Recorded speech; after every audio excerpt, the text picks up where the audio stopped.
Hello बच्चों, I am Pulki Sharma, your physics mentor. आज हम लॉज ऑफ मोशन में पार्ट थर्ड और जिसका नाम है इम्पल्स और न्यूटन्स थर्ड लॉ, हम दोनों पार्ट को आज कवर कर देंगे। इम्पल्स का पार्ट का और हमारा न्यूटन थर्ड लॉ, तीन दोनों को हम कवर कर देंगे तरीके से। तो अगर नीट की दृष्टि से देखा जाए तो बहुत इंपॉर्टेंट लेक्चर रहेगा और आगे भी बहुत काम आने वाला है। न्यूमेरिकल इसका पढ़ जाता है हमेशा पेपर में, तो साथ बनाए रखें, कॉपी पेन निकाल लीजिए ताकि किसी प्रकार की कोई दिक्कत ना रहे। पानी की बोतल साथ रखिए, काम लंबा चलने वाला है। चलिए, सबसे पहले इम्पल्स के बारे में हम इम्पल्सिव फोर्स की बात करेंगे। थोड़ा सा इधर करते हैं। आपको एक चीज़ ध्यान रहे, इसमें आपको सिर्फ एक ही चीज़ दिख रही है। वो क्या दिख रही है? फोर्स दिख रहा है ना। तो हमने बोला अगर इम्पल्स की बात करना चाह रहे हो तो अगर एफ टी की बात करोगे तो ये क्या है? इम्पल्स कई किताबों में आई लिखा होता है, तो आई से भी कर सकते हो, कोई दिक्कत वाली बात नहीं है। हम जैसे कर लेंगे, कोई प्रॉब्लम वाली बात नहीं है। ठीक है, चलो। अब हमने बोला किसी भी बॉडी पर अगर हम फोर्स लगाते हैं और वो कितनी देर के लिए लगता है, ऐसा बात बोल सकते हैं ना। तो हमने बोला कि फोर्स की वैल्यू को बढ़ा दो और टाइम की वैल्यू को कम कर दो, मतलब शॉर्ट टाइम के लिए जितना ज़्यादा फोर्स लगेगा। अब फोर्स की अलग अलग क्वालिटी हो सकती है। जैसे बोला कि आपने बॉल बहुत धीमे फेंकी, ठीक है, आपने बहुत शॉर्ट बहुत जोर से लगाया तो बॉल बहुत दूर तक गई। अब बताओ बैट और बॉल कितना टाइम था? बहुत कम समय रहा था। अब घर पे देख लो, मम्मी जब थप्पड़ लगाती है तो कितना टाइम लगता है और फोर्स बहुत जोर से लगता है। तो हमने क्या बोला, फोर्स की वैल्यू क्या होती है? ज़्यादा होती है और बहुत कम टाइम के लिए वो होती है, उसका हमारे कॉन्टेक्ट में होती है, ऐसा बोल सकते हैं। तो a large force acting for a short time to produce a finite change in momentum is called an impulsive force। बीच में एक वर्ड का नाम दिया गया है मोमेंटम, इसको भी हम कंसीडर करेंगे। वेट कीजिए थोड़ा सा बस। चलिए इसको ऊपर करते हैं, थोड़ा सा एग्जांपल देखते हैं इसके। Force experienced bye a person when he falls from a certain height on A marble floor. Marble floor पर गिरते तो क्या होता है? पता ही है क्या होता है। चलिए, force exert bye a bat while hitting A ball. Rohit Sharma कैसे सिक्स मारता है, देखा है ना। मतलब हमने क्या बोला, बैट और बॉल का कांटेक्ट कितनी देर का था, पर बॉल कितनी दूर जाके गिरती है। तो हम क्या बोलते हैं, उसमें जो फोर्स होता है वो क्या होता है, उसकी वैल्यू बहुत ज़्यादा लार्ज होती है। समझ आई बात? तो हमने क्या बोला, एफ टी इक्वल्स टू क्या आएगा? जे इज कॉल्ड इम्पल्स। क्लियर है? चलिए, इम्पल्स ऑफ ए फोर्स, इसके बारे में थोड़ा सा पढ़ते हैं। क्या बोल रहा है? Impulse is the total effect of large force which acts for a short time to produce a finite change in momentum. वापिस आ गया मोमेंटम, बताते हैं जी। Impulse is defined as the product of, थोड़ा सा ऊपर करें बेटा, product of the force and the time और which is act equal to the total change in momentum. अभी आपको मोमेंटम थ्योरम भी बताएंगे, इम्पल्स मोमेंटम थ्योरम। थोड़ा सा वेट कीजिए, उसका रिलेशन भी आएगा। मान लीजिए आपने अगर न्यूटन का सेकंड लॉ पढ़ा है, F equals to D P upon D T. हाँ या ना? हाँ या ना? अगर F डी टी करेंगे तो बराबर में क्या आ रहा है बेटा? dp आ रहा है। तो हम क्या बोलेंगे कि हमने यही बात तो पढ़ी है, इसको हमने क्या नाम दिया? इसको हमने क्या नाम दिया? एफ डी टी क्या आ रहा है? dp आ रहा है। तो एफ डी टी को हमने क्या बोला था? हमने क्या बोला था? इम्पल्स बोला था। और dp क्या है? चेंज इन मोमेंटम की बात कर रहा है। क्लियर है? तो एफ डी टी इम्पल्स को बता रहा है और dp क्या बता रहा है? Change in momentum. तो कहीं रिलेशन बन गया। अगर आपको इसमें बोल दिया जाए व्हेन टाइम इज 0 तो मोमेंटम क्या है? p1 है। When time is t, momentum क्या हो जाएगा? p2 हो जाएगा। मतलब आपको कोई टाइम ड्यूरेशन मिल गया 0 से t के बीच में और मोमेंटम की वैल्यू क्या मिल गई? p1 से p2 मिल जाएगी। उसके लिए वेट कीजिए, हम मोमेंटम थ्योरम भी बता देंगे। तो इम्पल्स क्या हो गया? फोर्स इनटू टाइम ड्यूरेशन या टोटल चेंज इन मोमेंटम, इसकी बात भी कर सकते हैं। आइए जी, क्या बोला गया है? बोला गया है impulse as the product of force and time. Suppose a force F acts for a small time dt, the impulse of the force is given by dj equals to f dt। हाँ या ना? चलो आगे देखते हैं। If we consider a finite intervals of time from t1 to t2, then the impulse will be। चलिए इसको change करना स्टार्ट करते हैं। dj इक्वल्स टू क्या? dj इक्वल्स टू हमने क्या पढ़ा था बेटा? f dt पढ़ा था। हाँ या ना? हाँ या ना? मतलब j equals to F T पढ़ा था। चेंज इन टाइम के साथ हम बात कर रहे हैं। इंटीग्रेशन कर दो, dj क्या आएगा? f इंटीग्रेशन क्या है? dt कहाँ से कहाँ तक? t1 से T2 की बात कर रहा है। अब क्या बोल रहा है, if F average is the force आ जाएगा, मतलब हमने क्या बात की, F की बात करेंगे तो एवरेज फोर्स की बात कर रहा है, तो हम बोलेंगे कहाँ से कहाँ तक, T1 से T2 तक, ये आएगा dt। ऊपर करें, अरे ज़्यादा ऊपर हो कह रहे भाई, हाँ दीजिएगा क्या आएगा, J आएगा, ये आएगा F एवरेज आएगा, dt का T आएगा, अपर लिमिट T2 है, लोअर लिमिट क्या है T1 है, तो J बराबर में क्या आएगा, F average T2 minus T1, हाँ या ना, तो J बराबर में क्या आ जाएगा, F average delta T। Clear है चर्चा, क्लियर है चर्चा, ये J है बेटा, बढ़िया बनाते हैं इसको। चलो J इक्वल्स टू क्या आएगा, F एवरेज T2 माइनस जो भी आएगा T1 आएगा, इसको हमने क्या लिखा, डेल्टा T। तो J वेक्टर बराबर में F average into delta T। Thus the impulse of a force is equal to the product of the average force and the time interval for each which acts। चलिए dimension वाइमेंशन देख लेते हैं। Dimension क्या होगी बेटा, इसकी होगी m1 L1 T माइनस 1। ऐसे कैसे बोलना चाह रहे हैं, आइए ज़रा। J इक्वल्स टू क्या है बेटा, FT है या FT डेल्टा T, जो लिखना चाह रहे हो FT लिखो अपने, तो अपने को FT याद है, तो इसको लिखेंगे MA T। A को आगे और खोल दो, कितना आएगा V अपॉन T। V को और आगे खोल दो, कितना आएगा S अपॉन T। खचक खचक काटा, क्या आएगा M1 L1 T minus 1। Check करो, इम्पल्स की आपको मैंने डायमेंशन बताई भी हुई है, अगर आप जाके हमारे स्टार्टिंग के लेक्चर देखेंगे। ऐसा यूनिट चेक करो, क्या बोलेंगे F और D के लिए, F kilogram metre per second, पूरा खोल के लिखना है, खोल के लिख लो, नहीं लिखना इसको ऐसे देखो ना बेटा, M A और साथ में क्या है T है, तो M का क्या होगा किलोग्राम, इसका क्या होगा metre per second square, metre per second square, ऊपर में क्या है सेकंड है, तो सेकंड से सेकंड मरा, तो किलोग्राम मीटर अपॉन में क्या आएगा सेकंड आएगा, किलोग्राम मीटर अपॉन में सेकंड, ऊपर जाके क्या हो जाएगा माइनस। CGS में देखेंगे तो क्या आएगा ग्राम सेंटीमीटर S की -1। चर्चाओं में दिक्कत नहीं होनी चाहिए, नहीं होनी चाहिए और नहीं होनी चाहिए। क्लियर है चर्चा, चलिए आगे। इम्पल्स मोमेंटम थ्योरम, बिल्कुल आसान चीज़ है, अब आपको थोड़ा सा क्रिस्टल क्लियर हो जाएगा कि मोमेंटम के साथ कैसे रिलेशन है। According to Newton second law of motion, यहीं तक पढ़ेंगे, हमने बोला dp upon dt, then f dt equals to क्या आएगा, dp आएगा। हमने बोला applied force equals to rate of change in momentum, मतलब f dp upon dt, f dt equals to क्या आएगा dp आएगा। ठीक है, समझ रहे हो, कोई चर्चा में दिक्कत नहीं है। अच्छा एक चीज़ बताओ, हमें इम्पल्स मोमेंटम थ्योरम फाइंड करनी है, तो हमें कुछ ऐसा काम करना पड़ेगा, एक साइड इम्पल्स आ जाए और एक साइड मोमेंटम आ जाए। चलो चलो दिमाग लगाते हैं थोड़ा सा, दिमाग क्या लगाना, दिमाग तो हमारे पास बहुत है। आइए F कहाँ से कहाँ तक, 0 से T तक, सीधा कर रहे हैं जी, ऐसे बताएंगे करेंगे फ़ायदा नहीं है ना उसका, तो उसका क्या है dp, P1 से P2, और हमें तो याद क्या करना है, एट द एंड लास्ट वाली पॉइंट याद करना है। चलिए F अपर लिमिट क्या आएगी T और लोअर लिमिट क्या आएगी 0। अब देखो जब टाइम T बराबर 0 था तब मोमेंटम क्या था P1 था, और जब टाइम T था तब मोमेंटम क्या था P2 था। चलिए आए तो इसको लिखेंगे P1 से कहाँ तक P2 तक, तो लिखेंगे FT P2 माइनस P1, हाँ या ना, हाँ या ना, तो लिखेंगे FT को क्या लिखते हैं इम्पल्स, और P2 माइनस P1 को डेल्टा P लिखना चाह रहे हो तो ठीक है, नहीं लिखना चाह रहे तो पढ़ा रहने दो, कहीं दिक्कत आ रही है तो पूछ सकते हो। वापस बोलते हैं, सेकंड लॉ से हमने प्रूव किया है इसको, F बराबर में क्या होता है dp अपॉन dt होता है, हाँ या ना, dp अपॉन dt होता है, तो dt उधर मल्टीप्लाई में जाएगा तो F dt इक्वल्स टू क्या आएगा dp। ठीक है, अब बारी बारी कुछ और बोल रहे थे, F dt इक्वल्स टू क्या आएगा dp आएगा। देन उसके बाद क्या किया हमने, लिमिट्स रखी, जब टाइम 0 था तब मोमेंटम P1 था, जब टाइम T था तब मोमेंटम क्या था P2 था। खचक खचक करके हमें वैल्यू निकाली, हमारी FT की वैल्यू क्या आई P2 minus P1। Cross check करते हैं, हमारी लास्ट वाली जो वैल्यू आएगी वो आएगी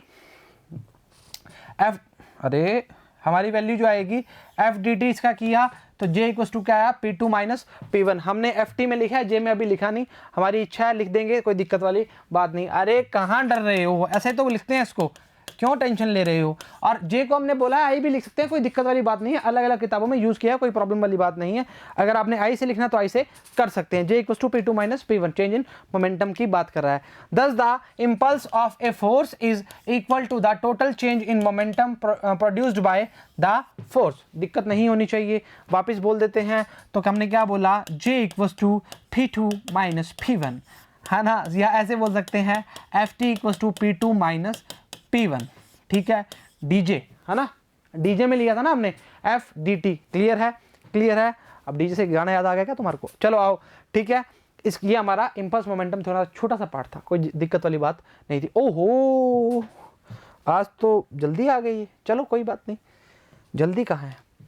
एक batsman hits back a ball straight in the direction of bowler without changing its initial speed 12 metre per second. मतलब एक चीज तो मेरे को बिल्कुल तरीके से पता है, अगर ये 12 मीटर पर सेकंड बोल रहा है और अगर हम वी की बात करें तो बॉलर ने बॉल फेंकी ऐसे और बैट्समैन ने शॉट मारा उसकी ऑपोजिट डायरेक्शन में, तो हम बोलेंगे वी की जो वैल्यू है वो है -12। हाँ या ना, अगर ना कर रहे हो तो गलत है फिर। If the mass of the ball is 0.15 kilogram, मतलब m का जो वैल्यू है हमारे पास है 0.15 किलोग्राम, हाँ या ना। चलो, determine the impulse imparted to the ball, हमें इम्पल्स का वैल्यू क्या करना है, फाइंड करना है। देखिए जी, वापस बोल रहे हैं, कई बच्चे ऐसे ना बोलिए कि इसको आई लिखिए, हम जे से भी तो कर सकते हैं, हमारी इच्छा है, हमने भी किताबें पढ़ी हैं, तो हम आपकी इच्छा ऐसे करें, जैसे करें, जैसे आपको फेमिलियर है वैसे कर सकते हैं।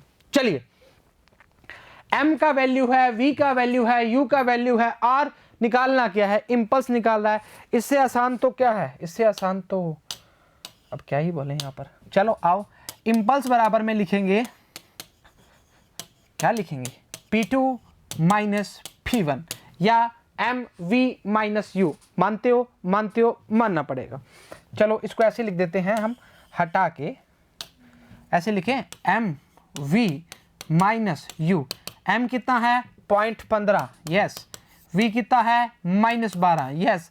u कितना है -12, खचक लगाओ। 12 कितने होते हैं, 24 होते हैं। 0.15 इंटू 24, या इसको हटाओ, इसको लगाओ, ये कटेगा, आएगा 12, ये आएगा 50, ये आएगा 6, ये आएगा 25, ये आएगा 5, ये आएगा 3 हैं, 5 6 3 18, 18/5 आ गया, तो ये आएगा 5 3 15।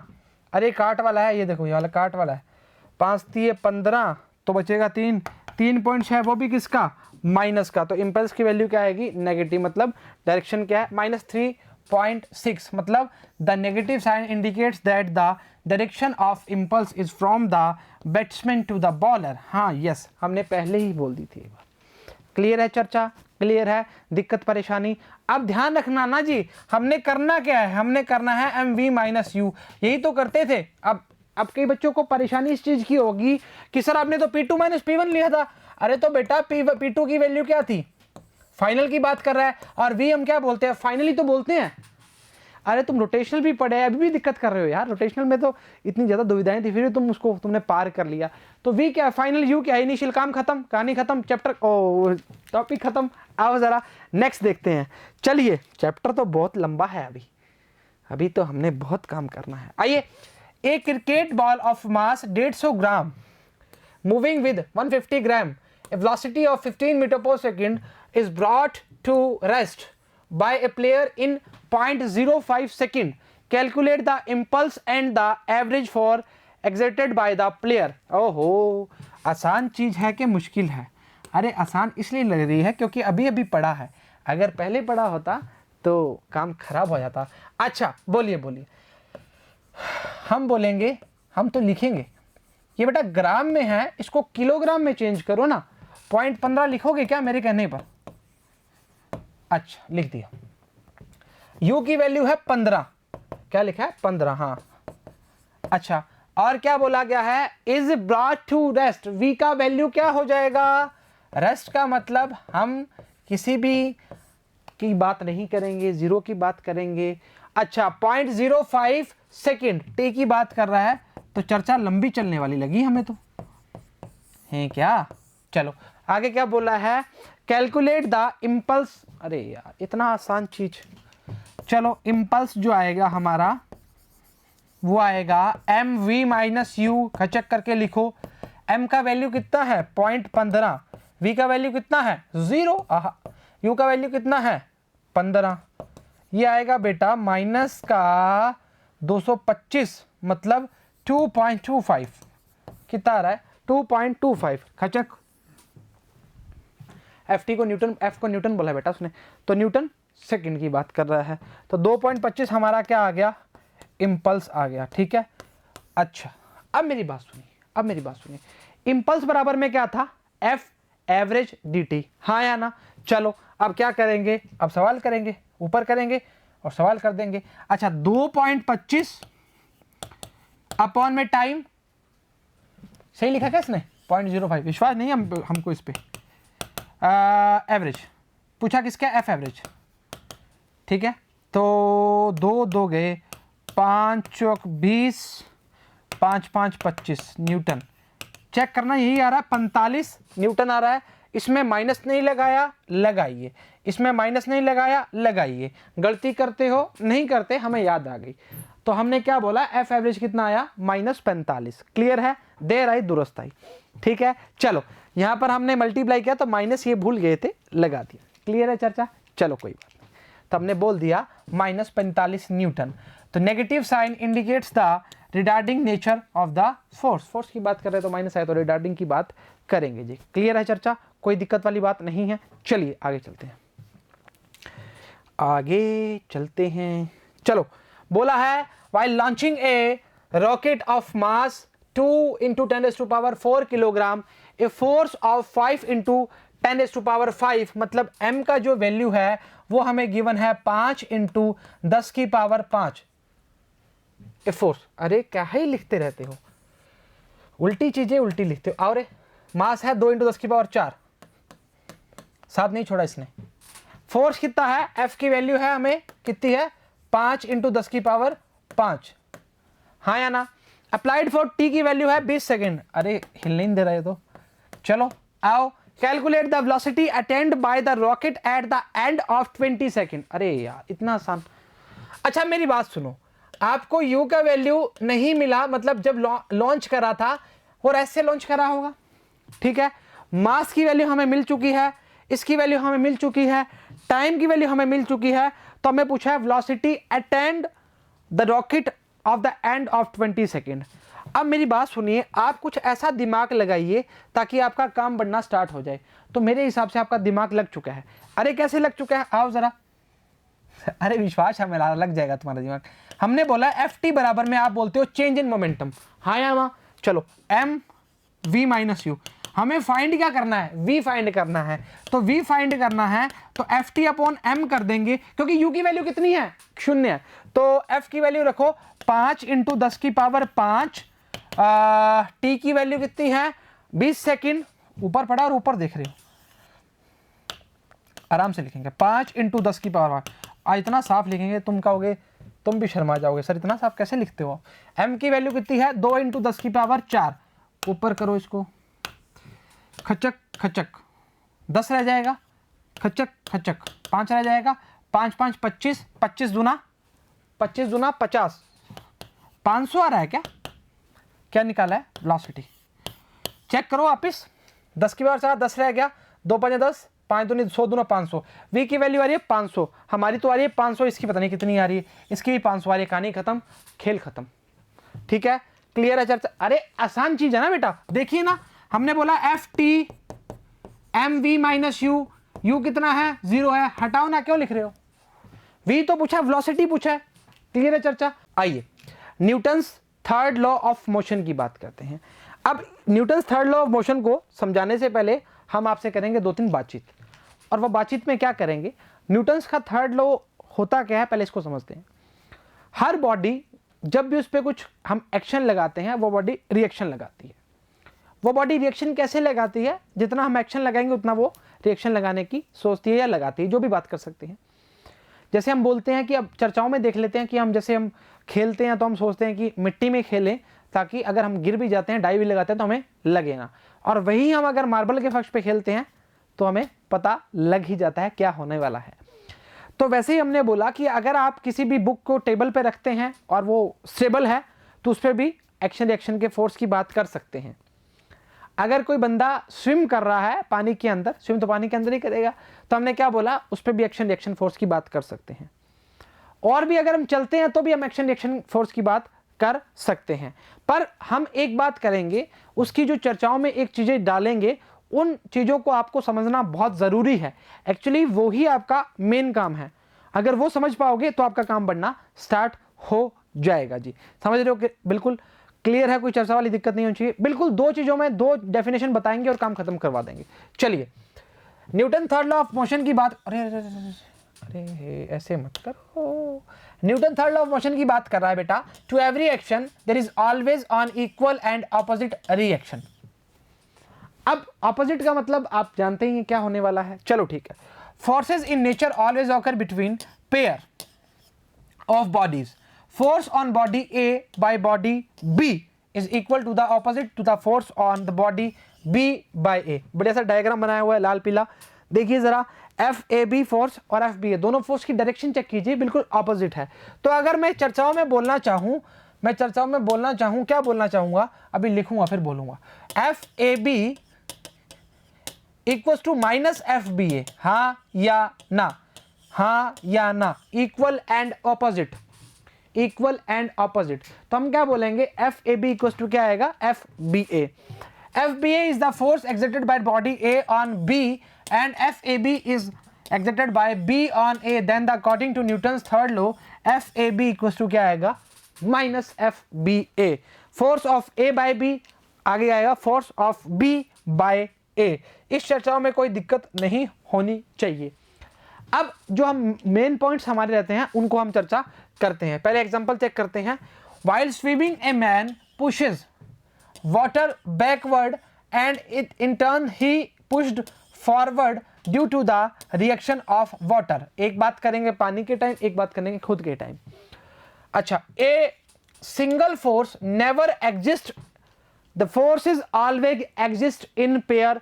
मैं कह रहा हूं इसको आप स्टार डाल लीजिए, वो भी डबल, क्योंकि बहुत ही इंपॉर्टेंट चीज है कि सिंगल फोर्स कभी भी एग्जिस्ट नहीं करेगा, हमेशा फोर्सेज एग्जिस्ट करेंगे किसमें, पेयर्स में, न्यूटन्स थर्ड लॉ के अकॉर्डिंग। क्लियर है चर्चा। और आपने स्विमिंग वाला तो देख ही लिया कि जब हम स्विम करते हैं तो पानी को हम क्या करते हैं, ऐसे करते हैं, धकेलते हैं, और पानी आगे से आ रहा है तो हमें क्या लगाता है, हमें जोर आता है कि हाँ भाई हाँ हमने आगे जाना है, तो एक्शन रिएक्शन की प्रोसेस लगती है, वही सीन है इसमें भी। Important points of the third law of motion. अब इंपॉर्टेंट लिख ही दिया तो इंपॉर्टेंट बताने की जरूरत नहीं, इंपॉर्टेंट ही होंगे जी। आइए जरा पहला लिखते हैं, action and reaction always act on different bodies. समझना इस चीज को।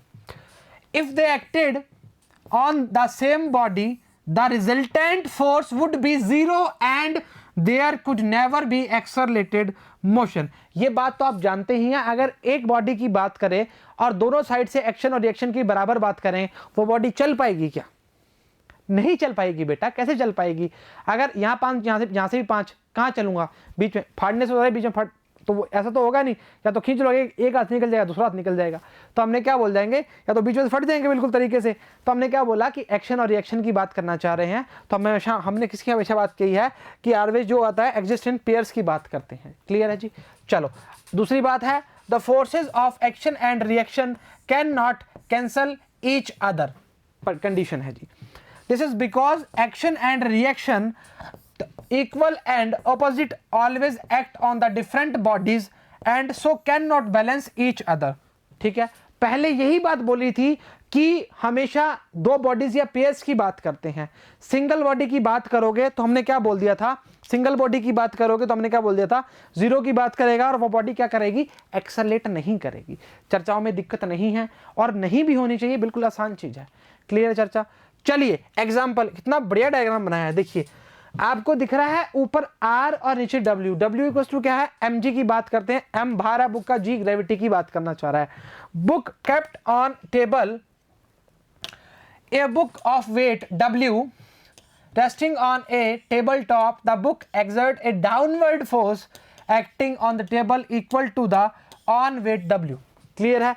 तो अगर मैं R को W से बैलेंस करना चाहूंगा तो किस तरह करूंगा? According to Newton third law तो R की वैल्यू क्या आएगी? माइनस W को बैलेंस करेगी। According to Newton third law the table also exert an equal and upward force R reaction on the book such that R equal to क्या आएगा? Minus W आएगा। चर्चाओं को देखो।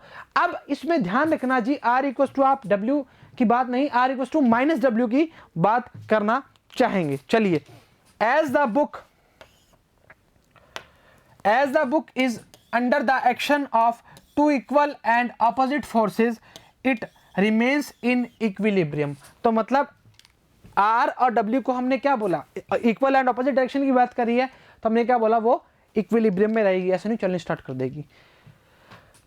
अगला है while walking we press the ground action with our feet slightly slanted in the backward direction. मेरे साथ आओ, मैं इस डायग्राम को आपको बड़े तरीके से बताता हूं, शायद आपका दिमाग कितनी तगड़े तरीके से चले, आप हीरो बन जाओ। चलो, हीरो तो आप हो ही पहले।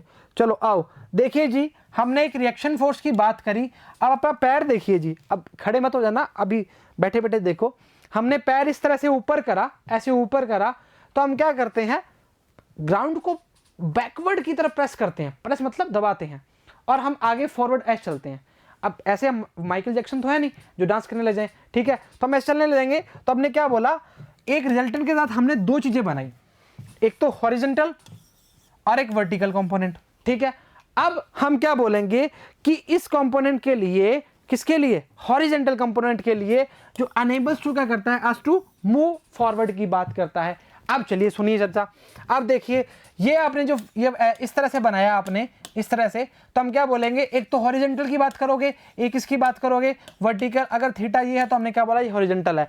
The ground exert an equal and opposite force on us the vertical component of the force of reaction balance over weight. मतलब ये वाला जो फीट है हमारा, मतलब इस तरह हम खड़े हैं तो हमारा वेट को क्या कर रहा है? बैलेंस कर रहा है। साफ साफ लिखा हुआ है ना, vertical component of reaction balance over weight and the horizontal component enable us to move forward. खचक खचक खचक, भागते हो, खचक खचक बैकवर्ड। कहीं बात कर लेते हैं, तो हमने क्या बोला कि horizontal component enable us to move forward. Clear है चर्चा?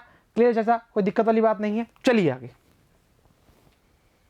आइए, इतना आसान क्वेश्चन।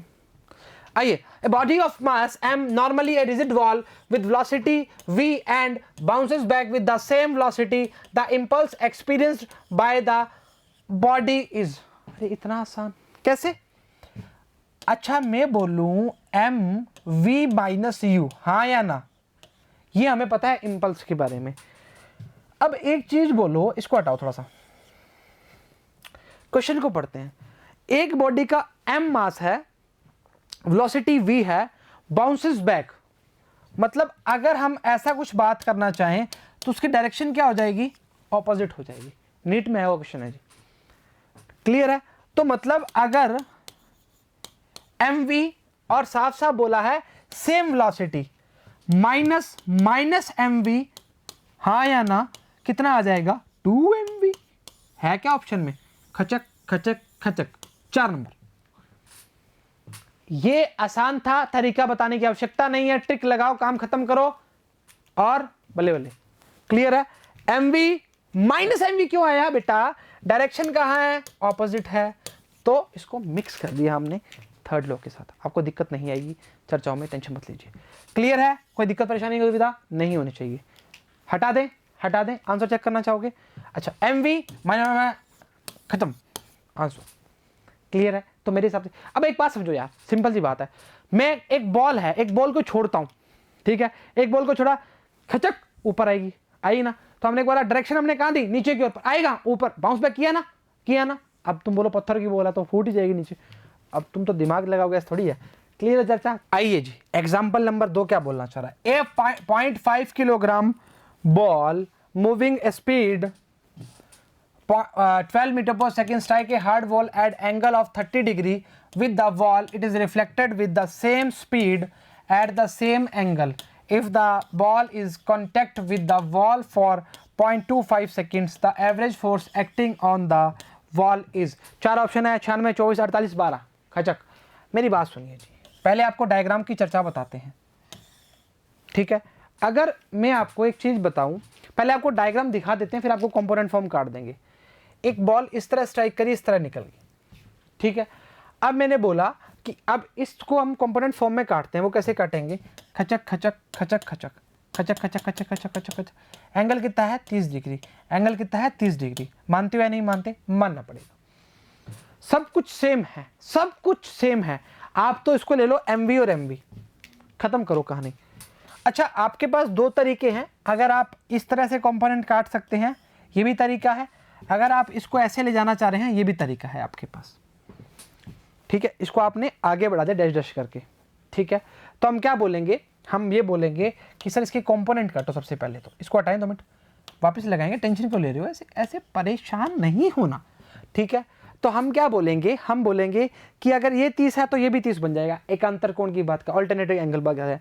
अगर ये 30 है तो ये भी 30 बनेगा, हाँ या ना? चलो ऐसे देखते हैं। यहाँ बनाओ 30 डिग्री, खचक, ठीक है। अब देखो ये इसका रिजल्टेंट है, ये साथ में है, तो ये बन जाएगा MV कोस थीटा और ये बन जाएगा MV साइन थीटा, हाँ या ना? इसकी डायरेक्शन में ऐसे है, अब इसका बनेगा यही डायरेक्शन में MV कॉस थीटा, थीटा मतलब 30 डिग्री, ये बनेगा MV साइन थीटा, है या नहीं? हाँ या ना? सही बात है, गलत बात है? चलो यहाँ आ जाओ। अगर ये 30 बनाते हो, अरे एक अंतर कोण बन गया ना, तो इसमें बनेगा MV sine 30 degree, theta degree बोलो अभी तो, MV कॉस 30 डिग्री। अरे थीटा बोलो रे, बारी बारी 30 काहे कर रहे हो? अच्छा अच्छा अच्छा अच्छा, ये लो। अब ठीक है। अब देखो इसकी डायरेक्शन भी ऊपर, इसकी भी ऊपर, मतलब जे में बोल सकते हैं। ये माइनस आई की बात कर रहा है, ये प्लस आई की बात कर रहा है, दोनों की डायरेक्शन ऑपोजिट है। क्लियर है चर्चा? कोई दिक्कत वाली बात नहीं है। अब चेंज इन मोमेंटम की जब बात करेंगे, तब डायरेक्शन ऑपोजिट वाला लेंगे या सेम वाला लेंगे? नॉर्मल सी बात है, ऑपोजिट वाला लेंगे। आओ चर्चा देखते हैं, आओ देखते हैं क्या लिखा है।